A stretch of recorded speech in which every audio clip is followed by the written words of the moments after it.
خصوصاً حرام تعلقات جو انسان کے اندر کے سکون کو برباد کر دیتے ہیں، اسے اپنے آپ سے اور رب سے دور کر دیتے ہیں، مگر وہ اسے سنبھالنا چاہتی تھی۔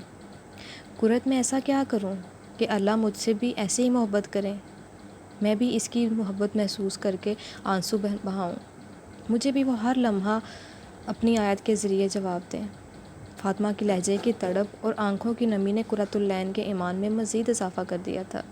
وہ دل ہی دل میں فاطمہ سے محبت محسوس کرنے لگی تھی۔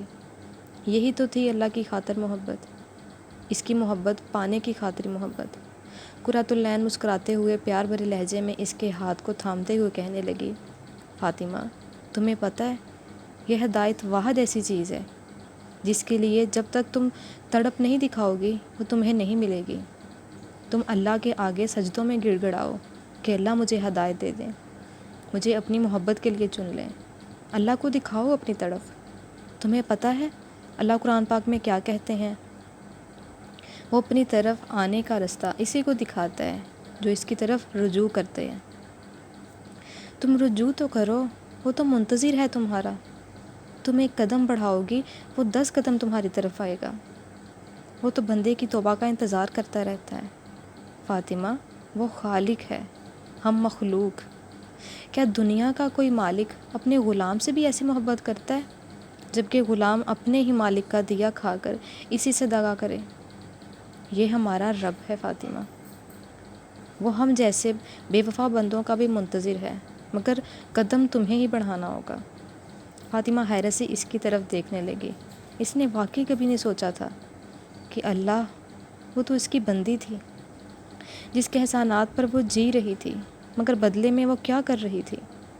نمازیں کیسی تھیں اس کی؟ کبھی دل کیا تو پڑھ لی، نہ کیا تو چھوڑ دیں۔ سب سے ہلکا اس نے لیا ہی نماز کو تو تھا۔ نماز چھوڑنا اس کے لیے کتنا آسان تھا، خواہ بازار جانا ہو یا کسی کے گھر جانا ہو، کسی شادی پر جانا ہو، تھوڑی سی تھکاوٹ ہو، موڈ خراب ہو، پسندیدہ ڈرامے کی قسطوں پر محو، سب سے پہلے نماز ہی تو چھوڑنے کا خیال آتا تھا۔ آج اسے احساس ہو رہا تھا کہ کیوں اس سب حالات میں وہ کھانا پینا، سونا یا اچھے کپڑے پہننا نہیں چھوڑا کرتی تھی۔ کیا واقعی اس کے نزدیک اس کے مالک کا یہی مقام تھا، سب سے کم؟ پھر اگر پڑھتی بھی تو بس 2-4 ٹکریں مارتی، کبھی سوچا بھی نہیں تھا کہ اللہ کے سامنے کھڑی ہو کر وہ پڑھ کیا رہی ہے۔ شرمندگی سے اس کا دل ڈوبتا جا رہا تھا۔ وہ کیسے پلٹے اب؟ کس منہ سے جائے اس کے پاس کہ جس کی تھالی میں کھا کر وہ چھید کرتی رہی ہے؟ وہ اس جیسی نافرمان بندی سے کیسے محبت کر سکتا تھا؟ اس کے آنسو ٹپ ٹپ بہنے لگے تھے۔ فاطمہ کے بہتے ہوئے آنسو دیکھ کر قرۃ العین محبت سے آگے بڑھی اور اسے گلے سے لگا لیا۔ گلے لگتے ہی فاطمہ نے ہچکیوں سے رونا شروع کر دیا۔ قرۃ العین ہلکی سی مسکراہٹ کے ساتھ اسے گلے سے لگائے کتنی ہی دیر تک خاموشی سے اس کی کمر کو سہلاتی رہی۔ قرۃ العین بھی اس رستے سے گزر کر آئی تھی، وہ سمجھ سکتی تھی کہ فاطمہ کس کرب سے گزر رہی ہے۔ بعض اوقات انسان کو واقعی کوئی ایسا ساتھ چاہیے ہوتا ہے جو اس کے اندر کے اٹھتے ہوئے شور کو خاموش بہتے ہوئے آنسوں سے سمجھ جائے۔ ایسا ساتھ جسے میسر ہو وہ بہت خوش قسمت انسان ہے۔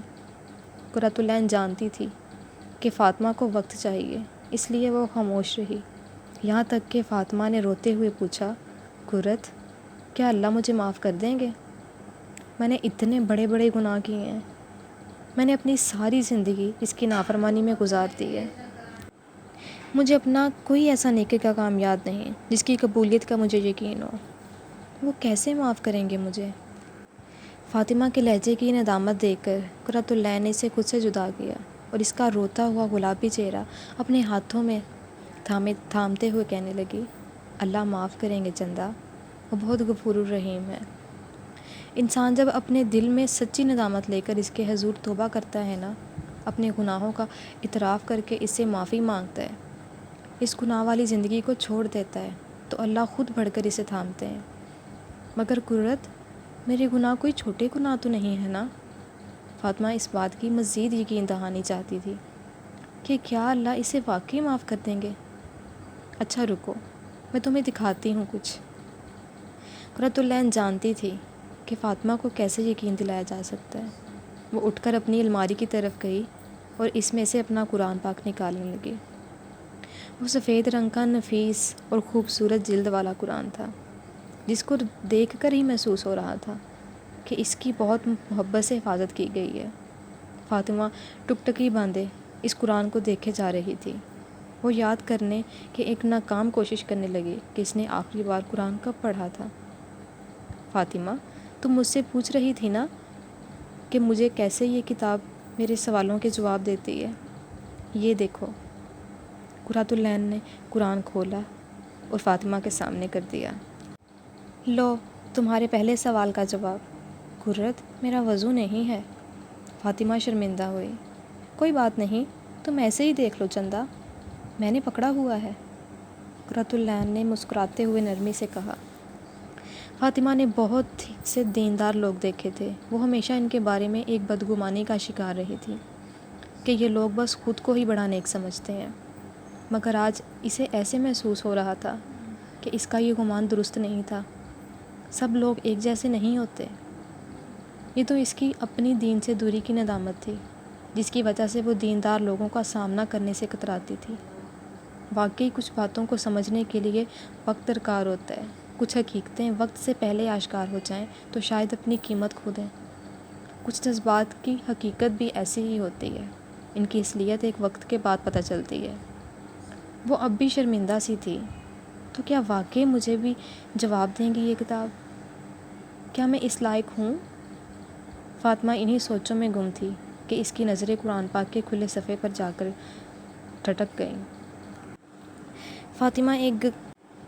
فاطمہ ایک امیر گھرانے سے تعلق رکھتی تھی، ایسا گھرانہ جہاں بس ظاہری اور رسمی اسلام تھا کہ دل کیا تو کوئی نماز روزہ رکھ کر لیا، دل کیا تو چھوڑ دیا۔ کوئی فوتگی ہوئی تو 2-3 دن قرآن پڑھا اور پھر بند کر کے ریشمی غلافوں میں اونچی شیلف پر رکھ دیا جاتا۔ کوئی فضیلت والے ایام آتے تو ادھر ادھر سے جو کوئی بتاتا، کوئی وظائف یا نوافل، وہ اہتمام سے پڑھے جاتے، یا یہ جانے بغیر کہ اسلام میں ان کی کوئی حقیقت بھی ہے یا نہیں۔ ان کی فیملی چھوٹی سی تھی، 2 بھائی تھے، ان میں سے بڑا بھائی حیدر ڈاکٹر تھا اور ملک کا مشہور و معروف ہاسپٹل میں سرجن تھا، جبکہ دوسرا بھائی سیف ٹین ایج سے ہی بہرار روی کا شکار ہو گیا تھا۔ والد نے ملک کی بہترین اور مہنگی یونیورسٹی میں اس کا داخلہ کروایا تھا، مگر صاحبزادے وہاں پڑھائی کے علاوہ باقی ہر کام کرنے جاتے تھے۔ فاطمہ ان دونوں بھائیوں سے چھوٹی تھی، جو کہ یونیورسٹی میں BS کی اسٹوڈنٹ تھی۔ پڑھائی میں اچھی تھی، مگر ہر ایک کے ساتھ جلدی گھلتی ملتی نہ تھی۔ جو اس کے مزاج کا ہوتا، اس کے ساتھ ہی اس کی فوراً بن جاتی تھی۔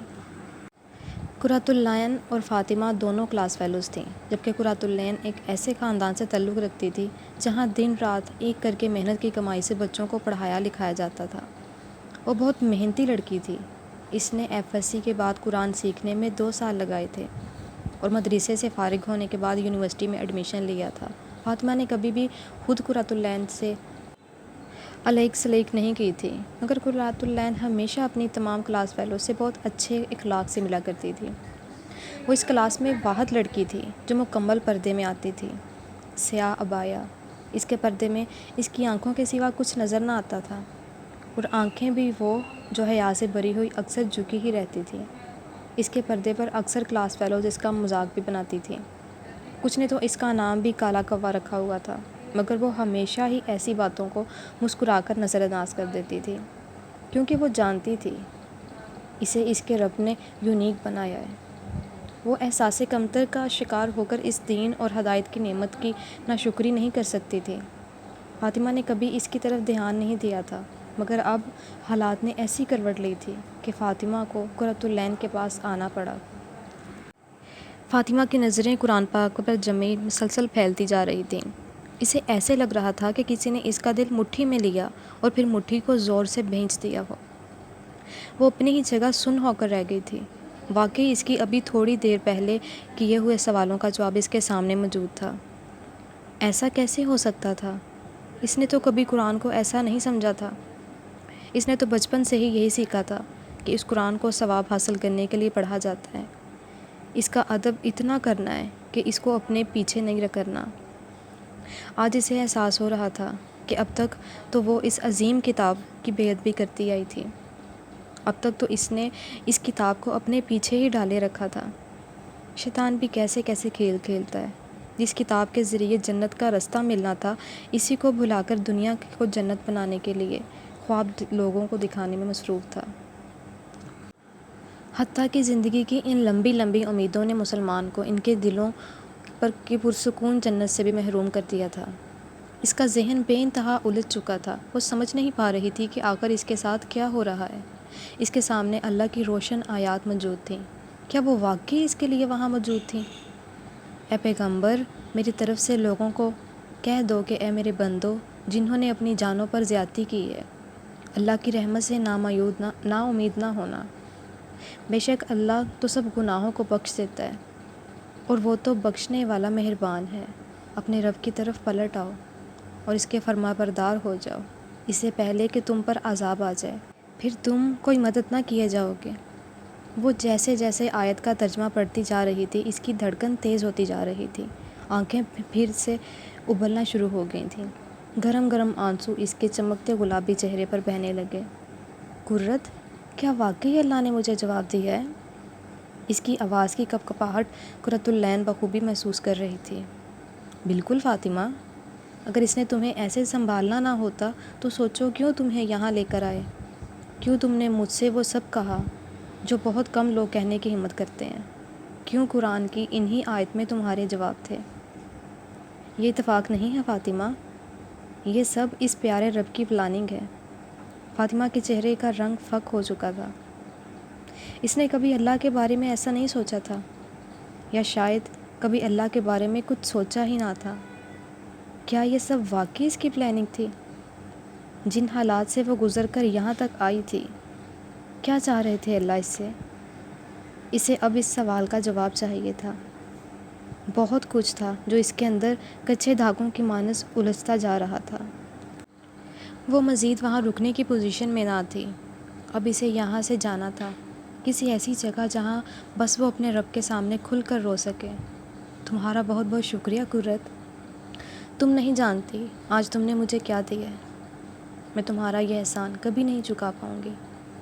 فاطمہ نے کھڑے ہو کر آنسو صاف کرتے ہوئے کہا۔ قرۃ العین مسکراتے ہوئے اس کے گال کو تھپکتے ہوئے پیار سے بولی، ارے لڑکی، یہ سب تو تمہیں اللہ نے آج اس وقت اس جگہ دینا ہی تھا۔ مجھے تو بس اس نے ذریعہ بنایا ہے۔ الحمدللہ، کثیر اللہ کا بے شمار احسان ہے ہم پر۔ یہ کیسی لڑکی تھی؟ کس دنیا کی تھی؟ کیسی عاجزی تھی؟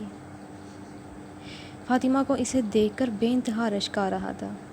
اس کے دل میں خواہش جاگی کہ مجھے بھی اللہ کی ایسی ہی پیاری بندی بننا ہے۔ یہ سوچتے ہوئے وہ بہتی آنکھوں سے مسکرائی۔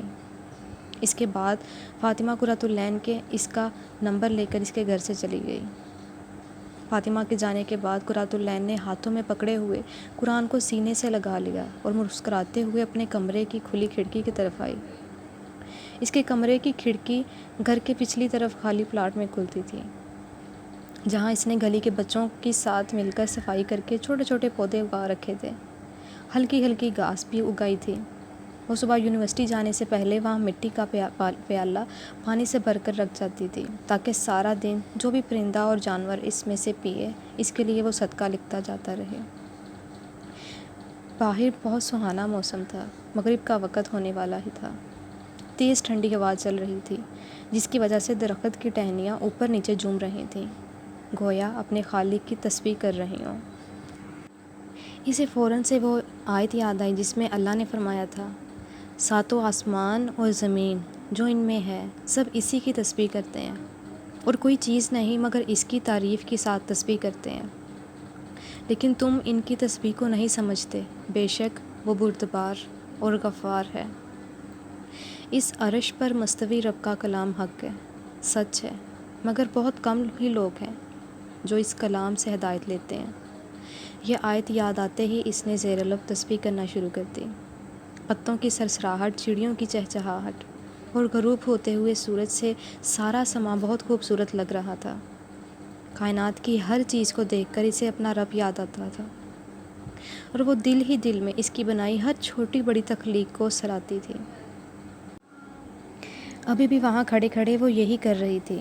زرد ہوتے ہوئے آسمان کی جانب مسکراتے ہوئے دیکھ رہی تھی، گویا آسمانوں کے پار کہیں کسی کونے سے سکون محسوس کر رہی ہو۔ اسے فاطمہ پر بہت پیار آ رہا تھا۔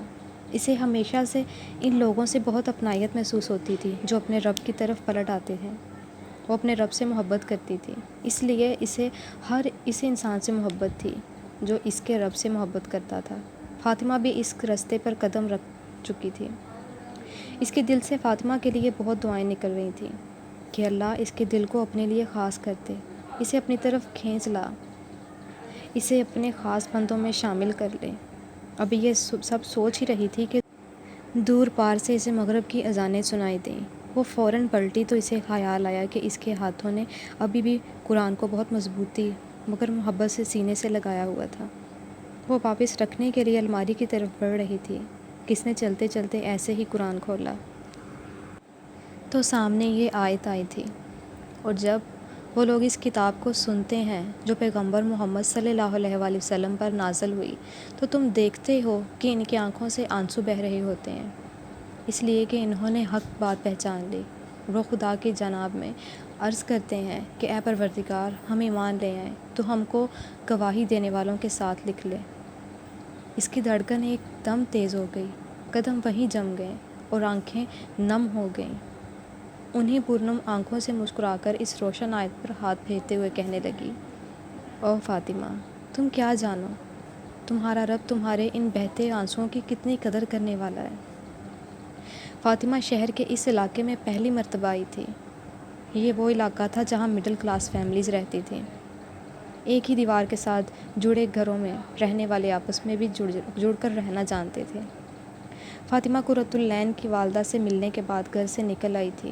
گلی میں بچے آپس میں کھیل رہے تھے۔ اسی گلی کے کونے پر چاچا سلیم گاڑی میں اس کا انتظار کر رہے تھے۔ فاطمہ اپنے خیالوں میں گم چلی آ رہی تھی کہ اچانک آس پاس کھیلنے والے بچوں نے اسے سلام کیا۔ وہ حیرت سے متوجہ ہوئی۔ بچے سلام کرنے کے بعد دوبارہ سے کھیل میں مصروف ہو گئے تھے۔ اس نے بھی جواب دیا تو ایک بچی بھاگتی ہوئی اس کے پاس آئی۔ آپی، آپ باجی کی دوست ہیں؟ وہ ننھی سی بچی پرجوش انداز میں پوچھ رہی تھی۔ باجی کون؟ فاطمہ نے نیچے جھکتے ہوئے پیار سے اس کے گال کو کھینچتے ہوئے کہا، اینی باجی، آپ ان کے گھر سے آ رہی ہیں نا؟ بچی نے قرۃ العین کے گھر کی طرف اشارہ کرتے ہوئے فاطمہ کو بتایا۔ اوہ وہ باجی، جی میں ان کی دوست ہوں، فاطمہ نے مسکراتے ہوئے کہا۔ وہ سمجھ گئی تھی کہ یہ بچے قرۃ العین کے پاس قرآن پڑھتے ہیں، اسی لیے انہوں نے اسے سلام کیا تھا۔ اسے ہی نہیں بلکہ وہ ہر آنے جانے والے کو سلام کر رہے تھے، بالکل قرۃ العین کی طرح۔ یونیورسٹی میں بھی وہ ایسے ہی خود کے آگے بڑھ کر سب کو سلام کرتی تھی۔ اس کی اسٹوڈنٹس بھی اس کے جیسے تھے۔ بچی دوبارہ سے کھیل میں مصروف ہو چکی تھی۔ فاطمہ گلی سے نکل کر گاڑی میں آ کر بیٹھ گئی اور بیٹھتے ہی چاچا سلیم کو سلام کیا۔ چاچا سلیم ان کے خاندان کے بہت پرانے ڈرائیور تھے۔